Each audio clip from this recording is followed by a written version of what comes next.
성령님이 우리 가운데 거하십니다. 성령님이 우리가 정말 그렇게 믿으시죠? 우리 계속해서 주일 오후 예배 시간에 이 성경을 복음으로 보는 시각, 그래서 성경 전체를 복음의 시각으로 보는 그런 연습이라 할까요? 이렇게 과정을 개관하는 그런 시간을 갖습니다. 말씀드린 대로 성경 전체를 관통하는 시각을 갖는 것, 이런 틀을 갖는 것은요, 우리 신앙과 삶에 너무 중요한 기초가 됩니다. 왜냐하면 언약 백성은 말씀을 가지고 주의 말씀은 내 발의 등이요 내 길의 빛이라 이렇게 고백하기 때문에 말씀을 어떻게 알고 또 이해하고 순종하는 것은요 굉장히 중요합니다. 그래서 언약 안에서 복을 누리고 또 언약을 기다리며 주님을 기다리는 거죠. 또한 이렇게 그래서 오전에도 언약의 관점, 또 지금 하고 있는 이 하나님 나라, 이 모든 것을요 오후 시간에는 다 하나님의 은혜의 복음, 복음 안에서 이것을 다 아우른다, 그렇게 해서 결국 언약이나 하나님 나라 모두 이 은혜의 복음의 관점으로 성경을 보게 됩니다. 그래서 여러분들이 이렇게 성경 전체를 해석, 아주 대단한 해석은 아니더라도 본문을 볼 때 이것이 하얀 건 글씨고 하얀 건 종이고 까만 건 글씨고 그냥 이 정도가 아니라 봤는데 은혜가 된다, 그냥 내 소견이 아니라 하나님의 언약의 관점, 하나님 나라 복음의 관점으로 잘 보면 여러분들의 신앙을 정말 풍성하게 하나님이 주신 그 하나님과 소통이 있는 그런 또 귀한 묵상이 되고, 설교를 들을 때도 또 다른 데서 어쩌다가 다른 어떤 것을 들을 때도 잘 분별할 수 있고요, 이건 좀 이상하다 이런 것도 좀 구분할 수 있어야 됩니다. 마지막 때는 적그리스도, 또 이단이나 우는 사자처럼 그렇게 믿는 자들까지 삼키는 그러한 일이 있기 때문에 우리는 이 교리를 잘 배워나가야 되는데요. 그래서 이것이 어려운 어떤 이론이나 틀이 아니라 정말 언약 백성은 성경 말씀 가지고 살아야 되기 때문에 좀 죽기 살기로 해야 되는 거죠. 자, 그래서 정말 하나님 사랑하고 그 뜻대로 살아가기를 기뻐하는 자라면 이 오후 시간에 이 배우는 이 내용들을 여러분 정말 유익하게 여기고 기쁘게 들으시는 줄 믿습니다. 그럼 어떠신가요? 이 시간이 아주 선명하진 않더라도 그래도 좀 감각이 생긴다, 좀 이런 게 있지 않습니까? 좀 그랬으면 좋겠습니다. 자, 그렇습니다. 우리는 이미 오랜 시간 구약 성경을 통해서 인간의 죄로 말미암아 빼앗겼던 하나님 나라, 그래서 아담이 에덴에서 쫓겨난 것은 하나님 나라를 빼앗기고 또 하나님의 형상도 잃어버리고 그렇게 이제 타락 상태가 되는 거죠. 그런 비참한 인생들을 하나님이 그냥 내버려 두지 않고 그 하나님의 창세전의 구속 계시, 하나님의 그 구속 언약 안에서 이제 구속자를 보내주시는 이야기가 은혜의 복음입니다. 하나님이 은혜의 열심을 가지고 끊임없이 이 일들을 해나가신 거예요. 언약의 당사자 아담, 또 노아, 아브라함, 모세, 다윗 쭉 이어지면서 언약이 점진적으로 발전해서 이제 새 언약 예수 그리스도 안에서 완성되는데, 우리는 그것을 뭐라 그랬냐면 하나님 나라의 실체라 그랬어요. 하나님 나라의 실체. 자, 하나님 나라의 구성 요소가 뭐가 있다 그랬죠? 하나님, 그리고 백성, 그리고 땅. 맞습니다. 너무 잘하시겠어요. 하나님, 예수님이 하나님 되셨고, 그다음에 예수님께서 백성이죠. 새 언약 백성의 대표자가 되셨고, 또 예수님이 땅이 되셨어요. 땅의 의미는 하나님이 거하시는 처소, 성전, 새 예루살렘. 방금 요거를 이해하신 분은 정말 잘 따라오신 거고 괜찮습니다. 잘 이해가 안 가시더라도 전 계속 반복할 테니까. 자, 우리가 구원, 하나님 나라, 천국 할 때 이 예수님 안에서 완성되는 하나님 나라를 모른 채로 하나님 나라 천국을 이해하면 세상 이방 종교에도 있는 그저 죽어서 좋은 곳 가는 것쯤으로 생각하게 돼요. 그게 완전히 틀렸다는 게 아니라 성경이 말하는 우리 하나님 형상의 회복, 그 다음에 잃어버린 하나님 나라의 회복에 대한 관점이 없이는 이 땅에서 이미 구원이 시작된 자로 살기가 매우 어렵습니다. 그러니까 언약 안에서 풍성한 삶을 살기가 어렵고, 그냥 이 땅은 그냥 죽지 못해 사는 것이고 빨리 죽어서 천국 갈라 그래요. 그게 나쁘다는 게 아니라 이미 구원 얻은 성도로 나에게 주신 사명, 내가 정말 성령님이 우리 안에 거하시고 하나님 나라를 꿈꾸며 살게 했다면 그냥 사는 게 아닙니다. 여러분 어떠십니까? 그냥 삽니까? 사명 따라 삽니까? 사명 따라 사는 거예요. 그 누구도 하나님 언약 백성은 이제 그냥 부른 게 아니야. 너는 내 거룩한 소유다 백성이다. 거룩한 제사장 나라요 왕 같은 제사장으로 불러서 모든 민족에게 내 거룩한 이 도를, 이 기이한 덕을 선포하기 위해서 너를 불렀다. 그러니까 여러분들이 이렇게 담대하게 복음을 선포하면 혹시 못 산다면 이건 굉장히 초라하게 사는 거예요. 이 엄청난 하나님 나라를 내 안에 품고 있으면서도 태산껏 부러워하고 나도 저런 것 좀 있었으면, 이거는 이제 정말 죽어서 천국 가는 거 아닙니다. 그러니까 여러분 잘 아셔야 돼요. 이미 하나님 나라의 그 영광스러운 영광이 육신을 입고 이 땅에 오신 예수 그리스도께서 내 안에 계심으로 하나님 나라가 이루어진 그 실체를 가진 자, 그것이 바로 거듭난 여러분들인 줄 믿습니다. 그래서 이러한 시각들은요, 뭐 뜬구름 잡는 얘기가 아니에요. 성경이 말하는 구원, 하나님 나라입니다. 그래서 방금 말씀드린 이 하나님 나라의 실체, 예수님 안에서 다 이루셨다는 것을요, 지금 혹시 밝히 이해가 안 가더라도 인내를 가지고요, 낙심하지 말고 꾸준하게 계속 성령님 도와주셔서 밝히 이해되게 해주세요. 여러분 그런 은혜가 있기를 축복합니다. 그럼 천국에 대한 소망이 더 확고해져요. 하나님이 거하시는 것. 내가 어떤 좋은 것에 내 육신의 편안함 이 차원을 넘어서서 정말 초막이나 궁궐이나 내 주위에 모신 것이 그 어디나 하늘나라, 이게 진심 어린 고백이 되게 되는 것입니다. 자, 그렇습니다. 그런데 말씀드린 대로 그걸 단번에 이해하기란 그리 쉬운 게 아닙니다. 왜냐하면 지난주부터 계속 말씀드리는 것이 이 제자들조차 그리스도 안에서 하나님 나라가 완성된다라는 이 개념을 온전히 이해하기까지는 너무 오래 걸렸어요. 성령님이 오시기 전까지는 도무지 이해 못해요. 하물며 우리가 예수님을 직접 보지도 못한 우리가 어느 날 한순간에 난 다 깨달았어 라고 말하면 이상한 거예요. 잘못 깨달을 수도 있다는 거예요. 이상하게 여기셔야 돼요. 물론 점진적으로 계시가 발전하는 것처럼 우리의 신앙도 시간 속에서 우리의 인생 경험 속에서 날마다 조금씩 발전합니다. 그러니까 앞으로의 것을 잡으려고 계속 쫓아가는 것이 있어야 돼요. 어떤 누가 아주 짧은 시간에 야, 나 이제 다 깨달았어, 가끔씩 그런 지체들이 있거든요. 나 이제 진짜 완벽히 난 복음을 이해했어. 별로 그렇게 그렇지 않더라고요. 물론 그때 순수한 마음은 좋지만 너무 호들갑 떨 필요 없어요. 그러니까 오늘 큰 은혜를 받고 그래서 막 날아갈 것 같은 그런 마음이 혹 들어도 겸손하게 진지하게 말씀으로 확인하고 내 삶의 열매로 나오는 거, 이게 되게 중요한 거죠. 어느 날 막 큰 은혜 받고 막 뭐 방언이 터지고 뭐 이런 식으로 우리의 신앙이 증명되지가 않습니다. 그래서 계속하는 내용이 그거예요. 말씀과 성령으로 계속 다스림 받는 그 언약 백성들. 그래서 그런 시각을 가지고 우리가 계속 볼 텐데요. 제자들도 예수님과 3년 동안 다니면서도 예수님이 그토록 반복하신 내가 앞으로 떠날 것이고 또 성령님을 보내줄 거고 그러면 너희들이 이제까지 경험하지 못한 너무 놀라운 일이 있을 거야 라고 말했지만 제자들은 이해하지 못했어요. 그래서 지난 시간까지 그런 말씀을 드렸어요. 부활하신 예수님께서 이제 어디론가 가신다고 하니까 제자들이 그 하나님 나라의 회복에 대해서 근심하게 돼요. 그러니까 예수님이 부활하시고 이제 오시면 말씀하신 대로, 선지자의 말씀대로 고난 받으신 이후에 내가 영광을 받겠다. 기억하시죠? 누가복음과 사도행전에 계속 그 말이 반복되어 있는데요. 누가복음 끝에 엠마오로 가는 두 제자와 제자들에게 너희는 알지 못하느냐, 모세와 선지자의 글에 인자가 고난 받고 그리고 영광을 받겠다, 이 말씀을 상기시켜 줄 때 제자들이 낙심했다가 잠깐 회복이 됩니다.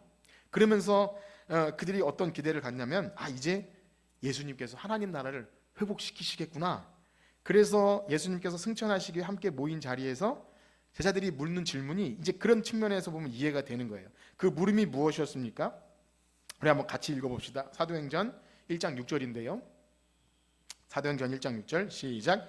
그들이 모였을 때 주께서 이스라엘 나라를 회복하심이 이때니까.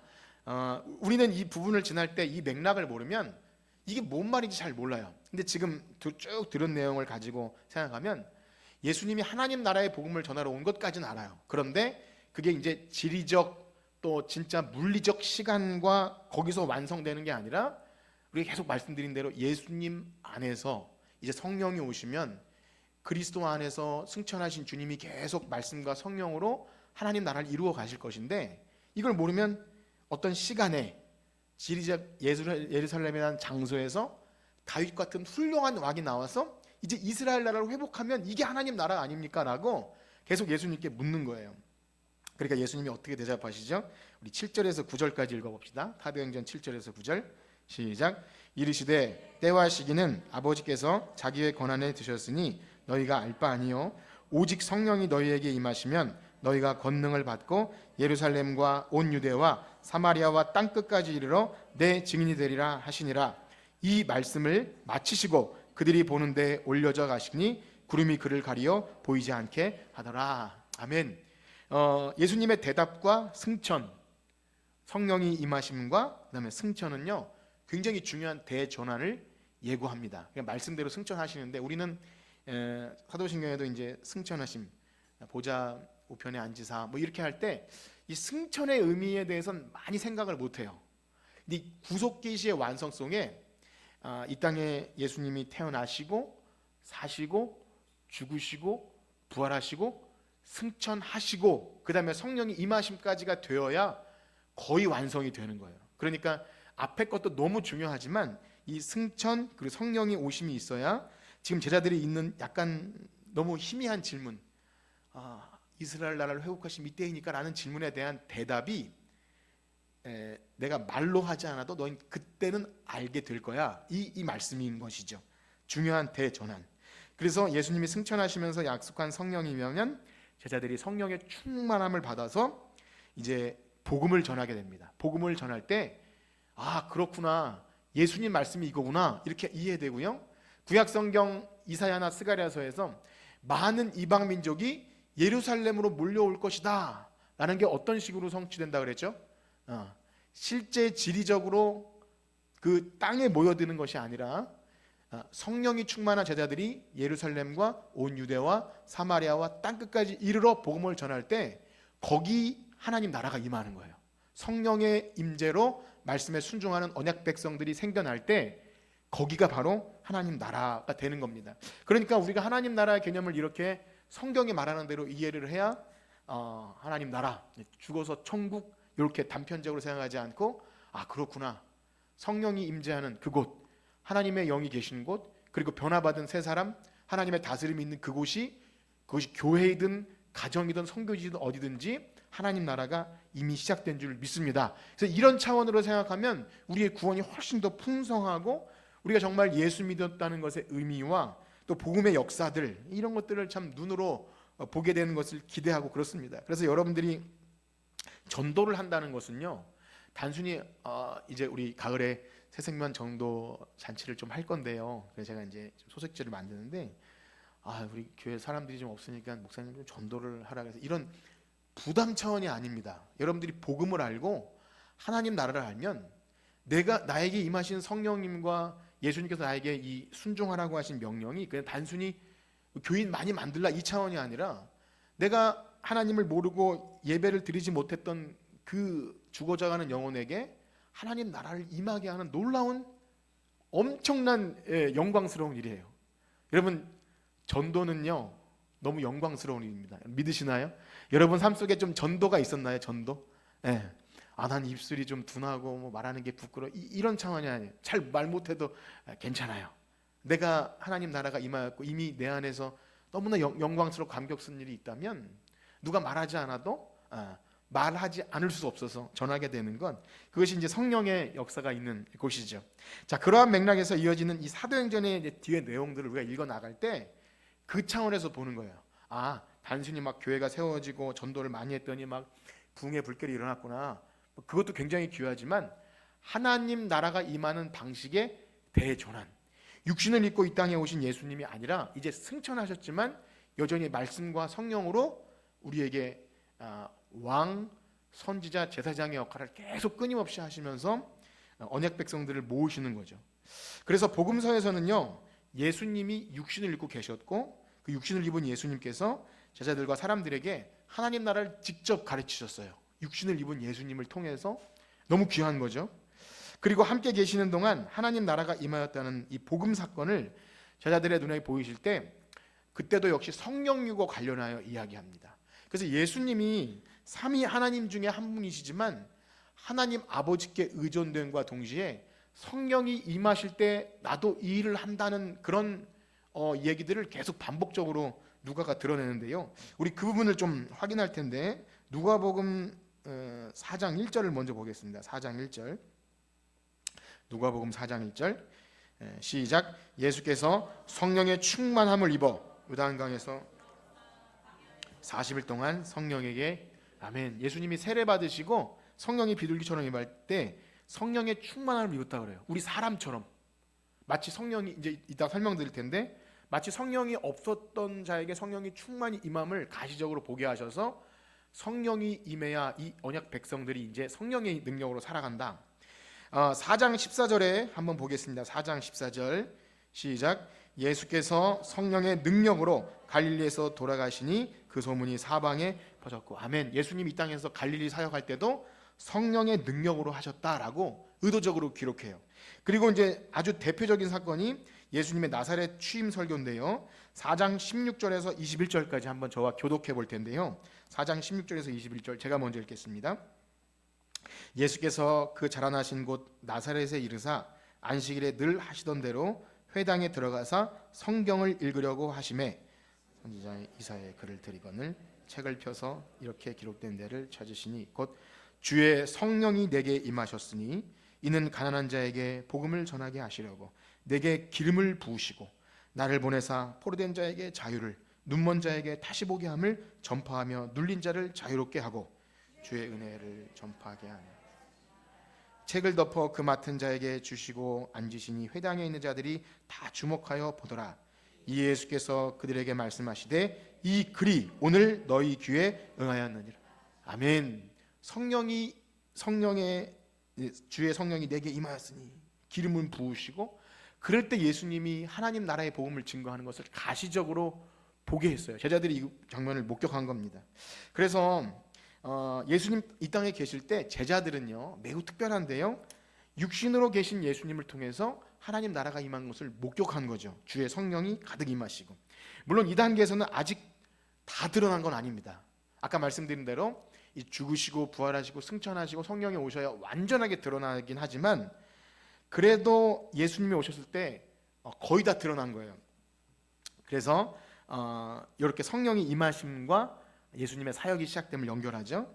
자, 그렇다면 언제 그 충만한 복음이 다 드러난다는 거죠? 언제? 성령이 임하실 때. 그래서 예수님의 죽으심과 부활하심과 승천하심을 누가는 계속 얘기하다가 마침내 너무 이 기록을 잘 좀 입체감 있게 보면 얼마나 누가가 이것을 기대하면서 이걸 기록하고 사도행전 2장에서 드디어 오순절 날이 이름에 성령이 임했다는 것을 이렇게 막 감격에 쳐서 기록합니다. 제자들이 이 놀라운 사실을 예수님 계실 때는 눈으로 목격하고 또 부활도 경험했지만 아직은 계시가 다 드러나지 않으니까 다 이해할 수 없었어요. 그래서 아까 전에 1장 6절의 그 물음 이스라엘 나라를 회복할 때면 이때이니까 이 물리적이고 장소적인 개념으로만 계속 이해했던 거죠. 그래서 사도 요한도요. 요한복음을 통해서 반복적으로 예수님이 이 큰 일을 보이시기 위해서 반드시 가셔야 되고 또 그래서 성령이 오셔야 이게 완성된다는 것을 요한도 반복적으로 말하는데요. 그 부분을 한번 확인해 보십니다. 요한복음 7장 39절 한번 읽어봅시다. 요한복음 7장 39절 시작. 이는 그를 믿는 자들이 받을 성령을 가리켜 말씀하신 것이라. 예수께서 아직 영광을 받지 않으셨으므로 성령이 아직 그들에게 계시지 아니하시더라. 아멘.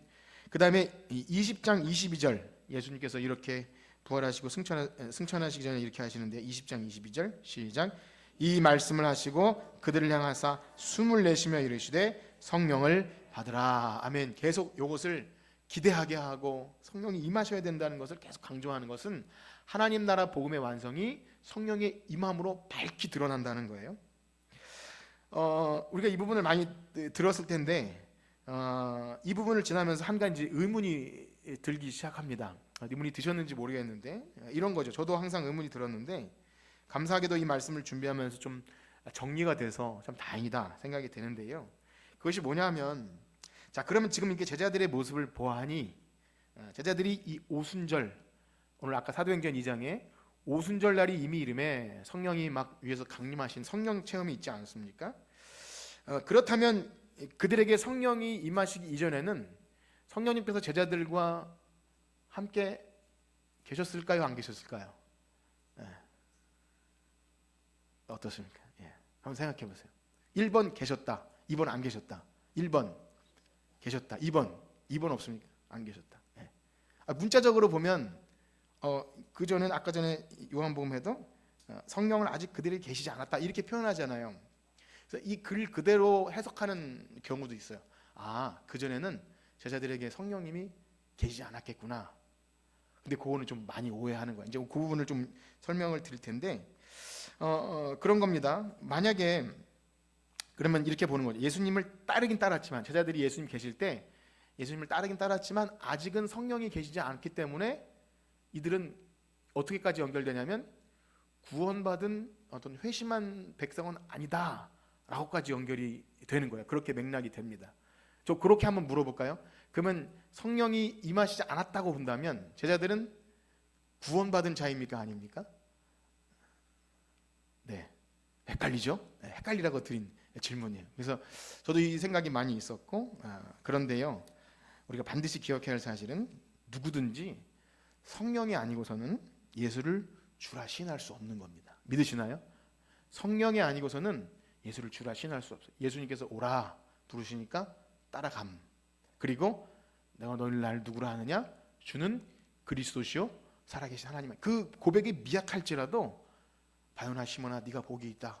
이것을 너에게 알게 하니는 사람이 아니요 하늘에 계신 아버지다. 하나님께서 하신 일이에요. 성령의 역사가 아니면 알 수 없는 겁니다. 그렇기 때문에 제자들이 오순절 날이 이리 전에도 이미 성령이 그들과 함께 계셨다는 것을 여러분들은 그냥 믿으셔도 돼요.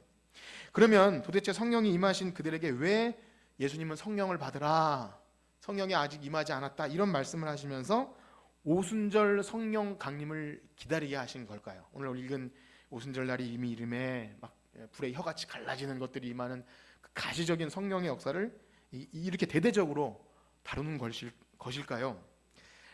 그렇습니다. 이 성령이 임하는 사건은요 이런 겁니다. 어떤 의미냐면 우리가 계속 살펴본 이 구원 계시 안에서 마침내 예수님께서 이 땅에 오심, 그걸 초림이라 그러죠. 그게 또 일어날 수 있습니까? 예수님의 오심이 안 일어나요. 단회적인 사건이에요. 단회적인 사건. 이제 예수님은 나중에 뭐가 남았죠? 다시 오시는 것이 남았어요. 그 하나님의 구원 계획 안에서 성령의 임하시는 사건을 가시적으로 보여주는 단회적인 사건이 이 오순절 마가 요한의 다락방에 내리셨던 성령 강림 사건입니다. 그래서 이것은 그 차원에서 이해하셔야 돼요. 지금 계속 성경을 보는 흐름 안에서 하나님 나라가 예수님이 마침내 성령이 오시면 너희들이 완전히 깨닫게 될 거야. 이것을 알게 해주시기 위해서 마치 예수님께서도 꼭 그러실 필요 없지만 성령이 비둘기처럼 임하심을 사람들이 보게 했잖아요. 성령이 계셨지만 이 부분도 이따가 좀 더 얘기하겠는데 그런 겁니다. 제자들에게도 성령이 계셨지만 이것을 가시적으로 보여줌으로써 전과는 다른 대전환의 사건이 일어났음을 보게 하는 거예요. 자, 그렇다면 제자들에게 이미 성령이 계셨지만 성령이 임하시자 어떤 특별한 변화가 일어났습니까? 제자들에게 어떤 특별한 변화가 일어났어요? 생각해 보세요. 네, 뭐 그런 아까 읽은 것처럼 이런 것이 있지만 계속 말씀드리는 게 뭐냐면 예수님이 이 땅에 계실 때는 밝히 이해할 수 없었던 하나님 나라가 이렇게 임하는 것을 깨닫게 된 거예요. 예수님은 육신으로 계시지 않지만 보내주시는 성령님께서 말씀과 성령으로 지금도 역사하시는구나를 아주 선명하게 깨닫게 되는 거죠. 그래서 놀라운 사실은요, 예수님께서 세례 받으실 때 말씀드린 대로 그때 무슨 일이 있었어요? 성령이 비둘기처럼 임하는 사건이 있어요. 그럼 예수님도 전에는 성령이 계시지 않다가 그때 처음 임하는 것일까요? 그 당연히 아닌 걸 알 수 있죠. 예수님과 하나님 성령님은 한 번도 떨어진 적이 없어요. 그러니까 함께 계셔요. 아버지가 내 안에, 내가 아버지 안에. 그 다음에 성령님이 언제나 함께 계시는 것입니다. 그래서 이러한 방식으로 성령이 임하시는 것은 예수님께서도 공생애를 시작하실 때 아까 전에 나사렛 취임 설교처럼 이제 분명히 뭔가 구원 계획 안에서 특별한 사건이 일어난다는 것을 보여주는 차원에서 성령이 임하시는 겁니다. 그래서 그리스도께서 구속자로서 행하시는 직분이 시작된다. 그가 내게 기름 부으사. 기름 부은 그리스도께서 어떤 직분을 수행하시죠? 첫 번째는 제사장, 그리고 왕, 그리고 선지자. 이 직분을 수행하기 위해서 기름 부음 받은 자를 통해 이 일을 한다라는 하나님의 그 언약 안에 이 일이 되는 거예요. 그러니까 하나님은 언약을 빼놓고 어떤 일도 하시지 않고 그것을 성취하시는 거예요. 구약 시대 때부터 계속 되어온 나와 같은 선지자 하나를 보낼 것이고, 또 아까 이사야의 말씀처럼 내게 기름 부으사 가난한 자에게 복음이 선포되는 이 일을 예수님이 육체로 행하신 것이죠. 이와 관련해서 제자들도요, 예수님을 따라다니면서도 이미 성령님이 그들과 함께 계셨음에도 불구하고 오순절 성령 감림 사건 이전에는 복음을 밝히 이해할 수 없던 거예요. 우리가 지금 다 듣고 있는 이 하나님 나라의 복음이 예수 그리스도 안에서 온전히 성취되어서 이제 성령과 말씀으로 이 땅에 임한다는 사실을 이해할 수 없어서 예루살렘에만 머물고 있는 거예요. 예루살렘 안에서만, 또 다윗, 또 이스라엘이란 민족적 의미에서만 머물고 있는 거예요. 사실은 이것은요, 오늘날 교회에서도 충분히 일어날 수 있어요. 하나님 나라가 그 어디든지 있다는 것을 모르면 이건 좀 잘 이해하셔야 되는데요, 교회는 너무 소중하지만 교회 중심이 될 수 있는 거예요. 교회 안에서만 신자로 살 수 있어요. 내수용 신자. 밖에 나가는 아무런 영향력도 없는, 그것이 아니에요. 교회도 잘 나오셔야 되지만 이 복음을 잘 듣고 여러분들이 가는 곳곳에서 만약에 하나님 나라와 관련 없이 산다면 제자들이나 마찬가지인 거예요. 그러면서 빨리 죽어서 천국 가야지 이럴 수밖에 없는 거예요. 근데 그것이 아니라는 겁니다. 성령이 충만한 사람은 이것을 우리가 깨닫게 되는 거예요. 제자들도 못 깨달았지만 오늘날도 여전히 이 방식대로 깨달아요. 그래서 예수님의 사역을 알리는 신호탄으로 성령이 임하심처럼 제자들에게도 이 오순절 마가 요한의 다락방에 내리신 성령 사건으로 대전환이 일어나게 되는 겁니다. 그래서 제자들은요, 부활하신 예수님을 눈으로도 보면서 하나님 나라의 복음을 이해했지만, 여러분 제자들은 굉장히 특별한 사람들입니다. 그래서 사도들이라고 칭해요. 육신으로 임하신 하나님 나라인 예수님을 눈으로 보면서도 경험했지만 이 대전환이 있고 난 이후에, 오순절 사건 이후에 승천하신 예수님이 여전히 말씀과 성령으로 다스리는 것도 경험한 특별한 세대예요. 좀 부럽죠? 저는 너무 부러워요. 그러니까 진짜 육신으로 오신 예수님을 통해 하나님 나라 임함을 받고, 그 다음에 아직 아니야, 기다려, 성령님이 오시면 더 완벽할 거야, 그것을 동시에 받기 때문에 저는 그런 생각이 좀 가끔씩 드는데요, 오늘날 아이들이 컴퓨터는 잘 모르고 이제 스마트폰 태블릿을 하잖아요. 근데 그것이 옛날에 이건 뚱뚱한 컴퓨터에서 시작됐다는 것을 모르잖아요. 근데 그 전에 제가 이제 어릴 때 학교 다닐 때 그 컴퓨터 공학과 형이 그 복학한 형이 기숙사에서 1학년, 나중엔 이 큰 컴퓨터가 손바닥에 들어온대. 그 무슨 팜탑이라 그랬나 그랬는데, 에이 무슨 형 뻥을 치세요. 그런데 한 몇 년이 되지 않아서 여러분 손바닥에 뭐 TV만 들어옵니까? 뭐 컴퓨터, 뭐 은행, 또 뭐 다 끼고 살잖아요. 이거 손바닥만한 거예요. 그런 거예요. 그때는 이해하지 못하는 거예요. 그래서 요거를 동시에 경험한 세대는 좀 색다르죠. 여러분들은 더 역시 전쟁을 경험했거나 혹은 과거에 뭐 민주화를 뭐 이런 경험이 있는 세대와 그렇지 않은, 내가 보는 시각이 다른 것처럼 그런 것 같습니다. 제자들은 굉장히 특별한 은혜를 받은 사람들이에요.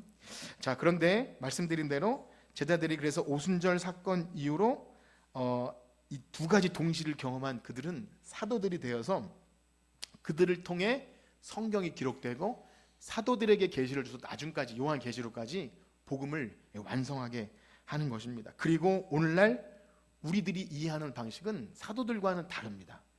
그러니까 오늘날 만약에 이런 게 있어요. 들어는 보셨는지 모르겠는데 신사도라 그래가지고 나도 사도처럼 직통 계시를 받겠다. 가능할까요? 불가능할까요? 불가능해요. 오순절 사건도 단회적이고요. 그냥 사도를 통해 계시는 종결되었습니다. 우리는 예수님처럼 보이지 않는 승천하신 예수님이 말씀과 성령으로 교회의 머리가 되셔서 교회를 다스리고 또 복음을 전파하게 하는 이 사건을 통해 하나님 나라가 임하는 것입니다. 그래서 오늘 여러분들은 그 일을 하고 계시는 거예요. 다른 특별한 은혜를 구하실 필요가 없어요. 만약에 이걸 시시하게거나 다른 어디서 좀 색다르고 짜릿한 것을 생각하면 자칫 잘못될 가능성이 있다는 걸 아시고 이걸 집중적으로 생각하세요. 아, 이제는 대전환이 이루어졌구나. 오순절 성령 사건 이후로 이제 예수님은 눈에 보이지 않지만 우리가 그를 사랑하고 계명을 지키고 그를 위해서 때로는 목숨까지 내놓을 수 있는, 사도들처럼 그리스도의 복음을 위하여 예수와 복음 위에 살리라 하는 이 특별한 경험, 오는 모든 교회 역사 속에서 성령의 충만을 받은 사람들이 그런 일이 있지 않았습니까?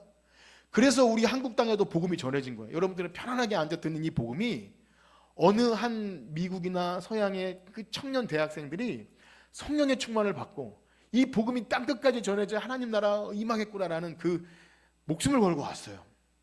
저기 양화진에 가보면 그 서양 선교사들이 어린 아기를 데리고 와서 아기가 풍토병에 죽고 그런 양아지 무덤이 있어요.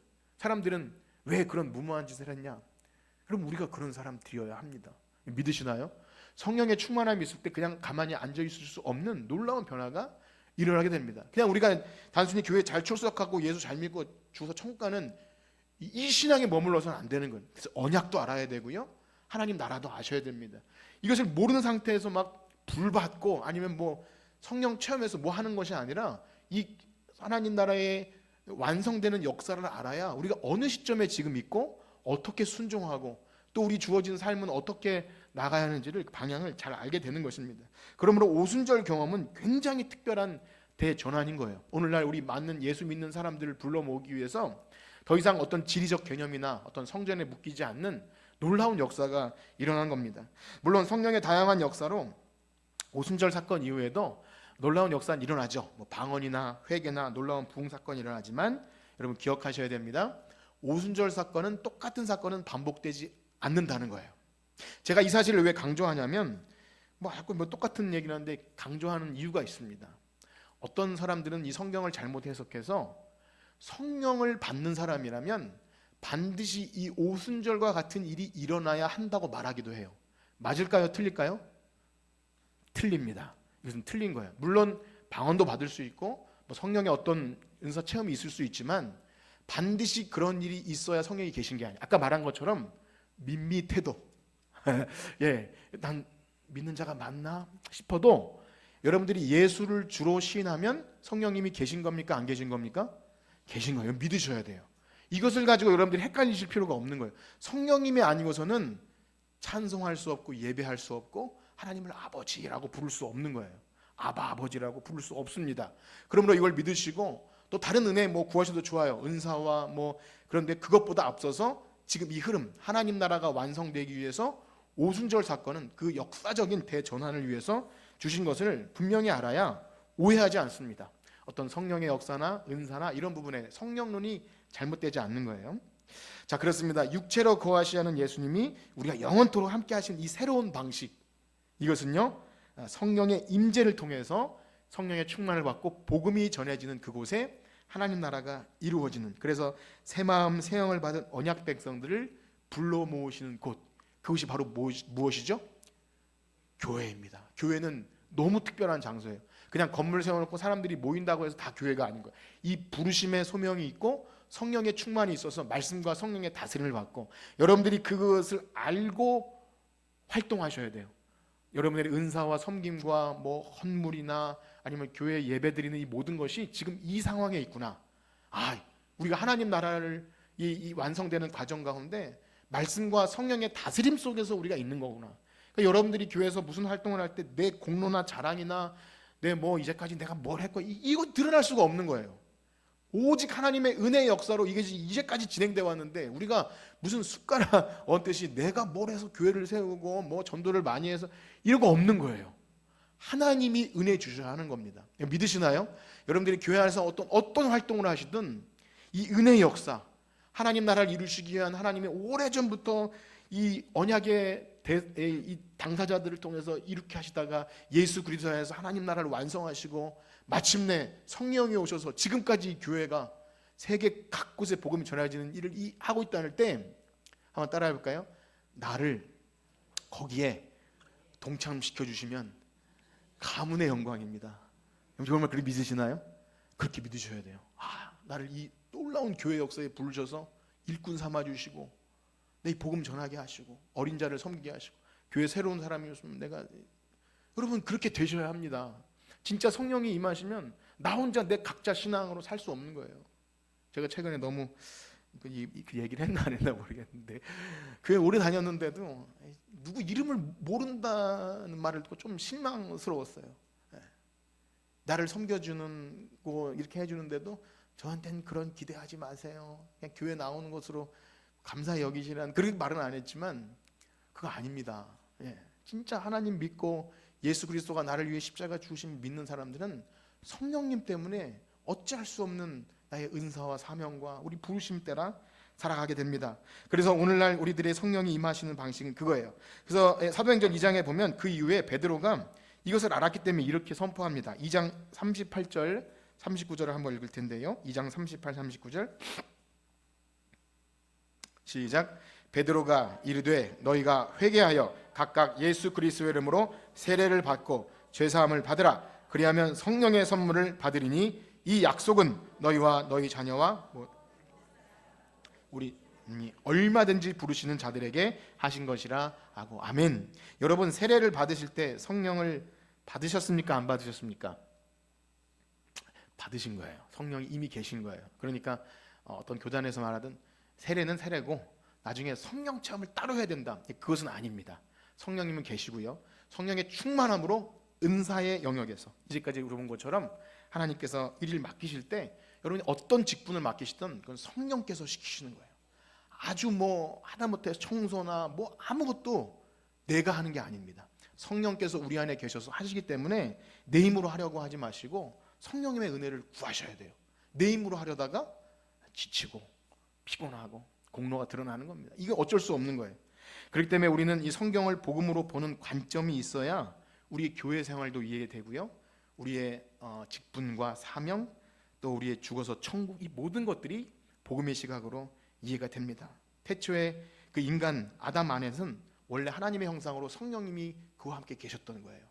하나님께서 그의 생기를 불어넣으실 때 생명이 된지라.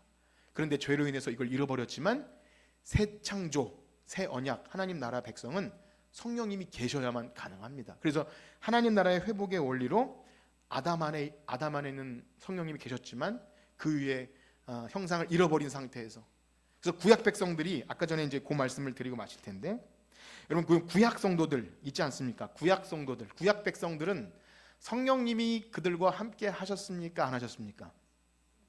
네. 이제 좀 대답하시는 분들이 있는데요. 하나님 백성, 언약 백성이라고 하는 백성들은 성령님이 계시는 거예요. 성령님이 계셔서 활동하시는 거예요. 때때로 어떤 특별한 왕이나 선지자 제사장을 통해서 간헐적으로 성령이 강하게 역사하는 때가 있었죠. 사사 시대나 또 어떤 제사장이나 그것도 아까 말씀드린 대로 은사적 차원입니다.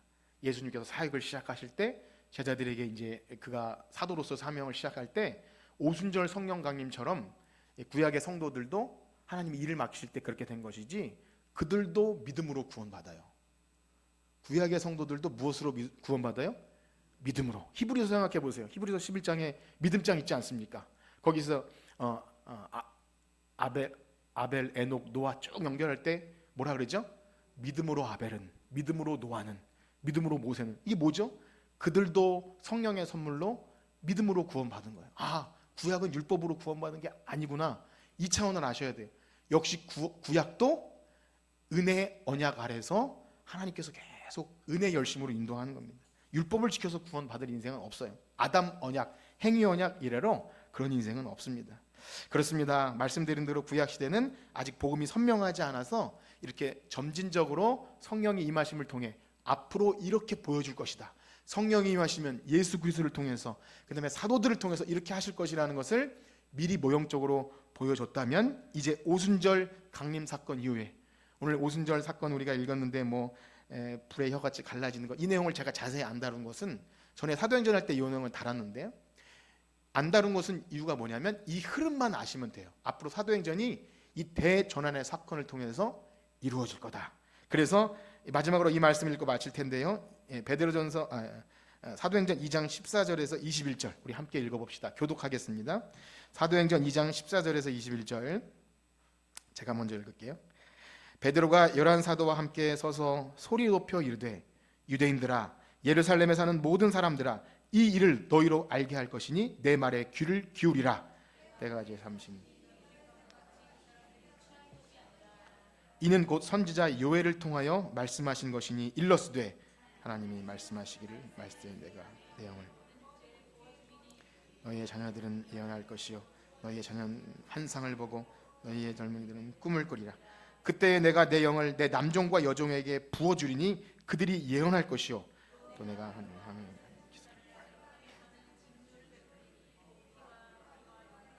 주의 크고 영화로운 날이 이르기 전에 해가 변하여 어두워지고 달이 변하여 피가 되리라. 누구든지 주의 이름을 바르는 자는 구원을 받으리라 하였느니라. 아멘. 사랑하는 성도 여러분, 예수님을 우리의 구주로 믿으십니까? 그렇다면 이 오순절 성령 강림 사건으로 복음이 밝히 드러났기 때문에 여러분 예수님 믿을 수 있는 거예요. 나의 어떠함이 아닙니다.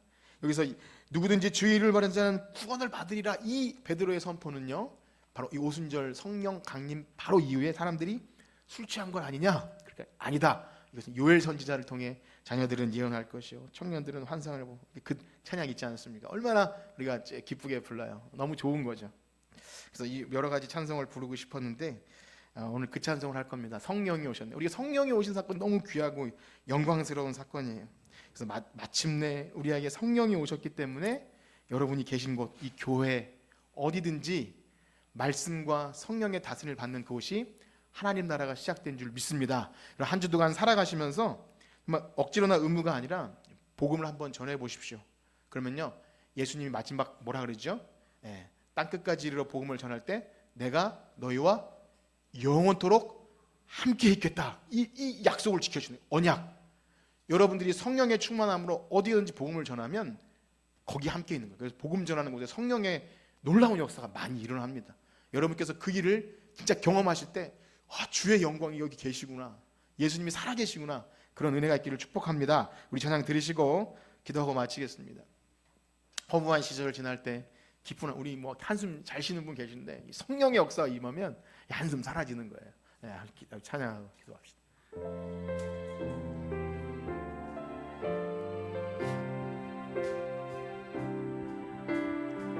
허무한 시절 지날 때 깊은 한숨 내쉴 때 그런 풍경 보시며 탄식하는 분 있네. 고와 같이 너희를 버려두지 않으리. 내가 너희와 영원히 항상 함께. 아멘. 성령이 오셨네. 성령이 오셨네. 성령이 오셨네. 내 주에 보내신 성령이 오셨네.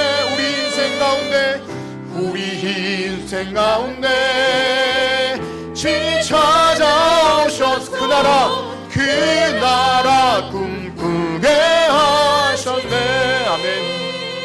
억눌린 자가 진 자, 자유함이 없는 자, 피난처가 되시는 성령님 계신, 주의 영이 계신 곳에 자유함이 있다네. 주의 영이 계신 곳에 자유함가 있다. 진리의 영이신 성령이 오셨네. 아멘. 성령이 오셨네.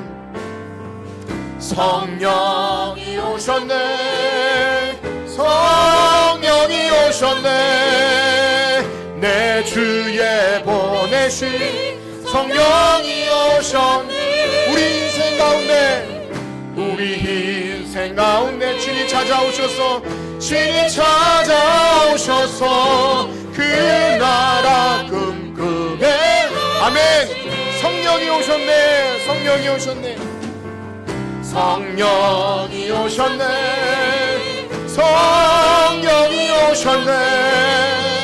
내 주에 보내신 성령이 오셨네. 우리 인생 가운데 친히 찾아오셔서 그 나라 아멘. 우리 들으신 말씀 가지고 기도할 때 우리의 수준을 가지고 좀 기도하면 우리의 깊은 한숨이나 내 인생의 목표를 발견하지 못한 청년이나 또 어린 친구들이나 또 여러분 가운데도 여러 가지 인생의 고통 가운데 있다면 내 안에 계신 성령님을 우리가 느끼지 못하거나 그것이 없기 때문에 이 땅의 것으로 근심하거나 한숨 쉬거나 걱정하는 것입니다. 그러므로 우리가 이 시간 기도할 때 내가 하나님 나라 백성인데 왜 저에게는 그런 근심과 걱정과 그런 것들 때문에 하나님 나라를 보지 못합니까? 이 시간 기도할 때 성령님, 내 안에 거하시는 성령님 충만히 임하셔서 내가 하나님 나라를 꿈꾸는 놀라운 구원받은 백성, 언약 백성으로서 힘있게 이 세상을 도전하고 많은 죽어져 가는 억눌린 자들에게, 포로된 자에게 자유롭게 하는 하나님 나라 언약 백성으로 살게 하여 주시옵소서. 그러면 내 인생의 어떤 문제도 문제가 아니라 하나님께서 친히 이루실 줄 믿습니다. 이 시간 다 같이 주여 한번 크게 부르짖고 기도합니다. 주여! 하나님 아버지, 우리에게 성령의 충만함을 주시옵소서. 하나님을 알고 예수도 알지만 우리가 성령을 알지 못할 때 두렵습니다. 하나님 나라가 어떤 것인지도 모릅니다. 구원받은 백성이라 하지만 너무나 초라합니다. 한숨만 되어 쉬어지고 이 세상에 썩어질 것 때문에 근심과 걱정합니다. 하나님, 나에게 구원이 있습니까? 성령님이 거하십니까? 그러면 나약할 수가 없습니다. 제자들은 성령이 임하시고 목숨을 걸고 세상을 향해 복음 전파하러 나갔습니다. 하나님, 사망이나 칼이나 근심이나 위험이나 적신이나 어떤 것도 그리스도의 사랑에서 끊을 수 없기에 우리를 강하고 담대하게 하나님 나라 복음을 전가케 하였습니다. 이것은 단순히 우리의 선거적 차원의 문제가 아니라 내 안에 계신 성령님이 계시면 우리는 능히 감당할 수 있습니다. 주여, 우리와 함께 하소서. 주 놀라운 역사가, 구원 역사가 우리 안에 있게 하여 주시옵소서. 성령님 우리 안에 충만히 거하시고 한 주간 우리의 삶을 사는 자리에서 우리가 근심과 걱정하는 문제 앞에 성령님이 거하신다면 우리는 두려움이 없으니 주여, 우리 안에 온전히 역사하여 주시옵소서. 문제를 해결하여 주시고 언약 백성으로서 문제에 사로잡히지 않고 언제나 하나님 말씀에 승리하며 주 말씀 살아갈 수 있도록 우리와 함께하여 주시옵소서. 하나님 감사합니다. 우리 사랑하는 성도들이 한 주간도 세상의 풍파와 싸워야 합니다. 성령의 역사가 없이는 넘어질 수밖에 없고 시험들 수밖에 없습니다. 주여, 내 힘으로 싸우는 것이 아니라 성령의 역사로 싸우게 하시고 이기게 하시고 승리하며 돌아오는 한 주 하나님 만나게 하여 주시옵소서. 하나님께서 온전히 우리 안에 거하시고 날마다 능력으로 역사하셔서 세상 사람들이 우리를 보고 과연 하나님이 함께 하시는구나, 그렇게 보게 되는 복의 통로로 살게 하여 주시옵소서. 이 시간도 간절히 원하옵고 소망하오니 들은 말씀이 땅에 떨어지지 아니하며 세상을 향해 나갈 때 힘있게 역사되어질 수 있도록 주여, 우리와 함께하여 주시옵소서. 감사합니다. 주님만 영광받아 주시옵소서. 감사합니다. 이제는 우리 주 예수 그리스도의 은혜와 하나님의 무한하신 사랑하심과 성령님의 감화, 감동, 위로, 교통하심이 오늘 이 성령 시대에 성령의 충만함을 받고 하나님 나라 꿈꾸며 능력 있게 살아가길 원하는 성전교회 성도들 머리 위에 이제로부터 영원토록 함께 있을지어다. 아멘.